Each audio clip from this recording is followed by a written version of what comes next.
बड़ा dramatic change आया है एफबीआर रेट्स में। नई लिस्ट जो 1 दिसंबर को अनाउंस हुई है, इसमें थोड़ा सा कंपैरिजन आपके सामने रखना चाह रहा था कि ऑलरेडी फेजेस में क्या प्राइसेस चल रही थी एफबीआर वैल्यू की, और अब इन्होंने जो चेंज किए हैं 1 दिसंबर से, उसके बाद डीएचए मार्केट तो फ़िलहाल एकदम से बिल्कुल स्टैग्नेंट हो गई है, और डीएचए प्रॉपरली उसको अभी ट्रांसफ़र भी नहीं कर रहा, क्योंकि पहले ही एफिडेविट लेके ट्रांसफ़र कर देते थे कि जो नए टैक्सेस इम्पोज जो भी होंगे वो बाहर से, लेकिन अभी वो they are bit reluctant.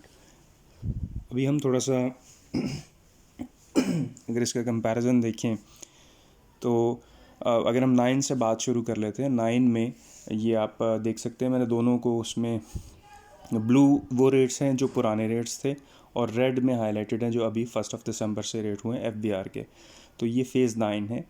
Phase 9 का जो पहले रेट चल रहा था वो 67 लैक्स का था, अभी एकदम से 3 करोड़ 75 लाख रुपए का हो गया है, जबकि फ़ेज़ 9 प्रेज़म में 3 करोड़ 75 लाख का plot you can hardly find out, otherwise कोई नॉर्मल प्लॉट तो नहीं है। इसकी मैक्सिमम रेंज 1.75-2 करोड़ से लेके 2.25-3 करोड़ तक है। तो जो 3-3.25 वाले प्लॉट्स हैं वो भी बड़े कोई एक्स्ट्रा ऑर्डनरी प्लॉट्स हैं, जो कॉर्नर फेसिंग पार्क या जिनका पोजेसन जो है वो बड़ा करीब है, तो वो भी 3-3.25 इससे ऊपर की रेंज नहीं है। तो ये मार्केट वैल्यू से भी ऊपर चली गई है। दूसरी चीज़ आप देखें, फ़ेज़ 8 का 3 करोड़ 75 लाख रुपए रखा गया है, जो सेम है एज ऑफ फ़ेज़ 9। तो फ़ेज़ 9 और फ़ेज़ 8 ना तो जोग्राफिकली कोई कंपैरिजन बनता है, ना इन टर्म्स ऑफ डेवलपमेंट, तो दोनों का वो सेम रख दिया गया है।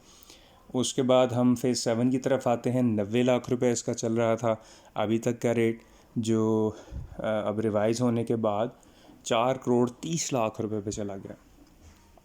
जो आप चेंज देखें तो कोई 400% के करीब चेंज बनता है।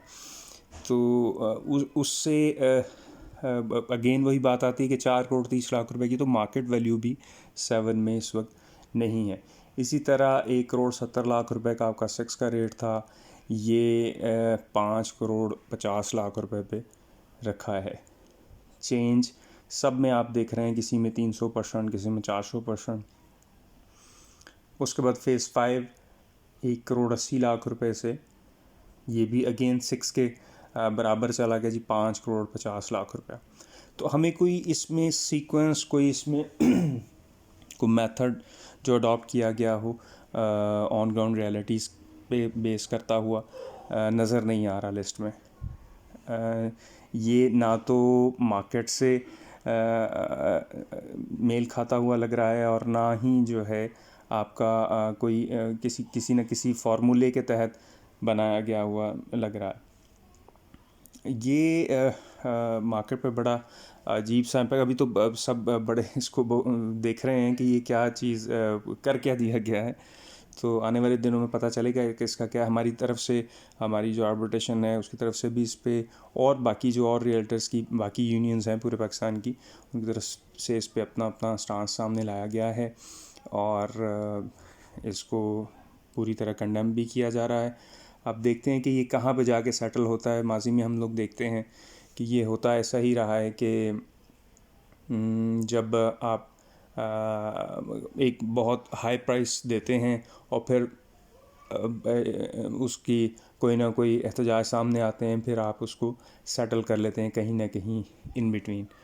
अब कुछ ऐसा होता है या ये वापस होता है, क्योंकि इससे 2-3 इम्पैक्ट्स हैं। ना सिर्फ ट्रांसफ़र एक्सपेंस बहुत ज़्यादा बढ़ जाता है, जिस जगह 3-4 लाख रुपए ट्रांसफ़र एक्सपेंस था, इसके बाद अगर ये खुदा न खास्ता इम्प्लीमेंट हो जाता है तो वो 7-8 लाख रुपया, 9 लाख रुपया, कहीं 10 लाख रुपया, कहीं 12 लाख रुपया ट्रांसफ़र एक्सपेंस चला जाएगा।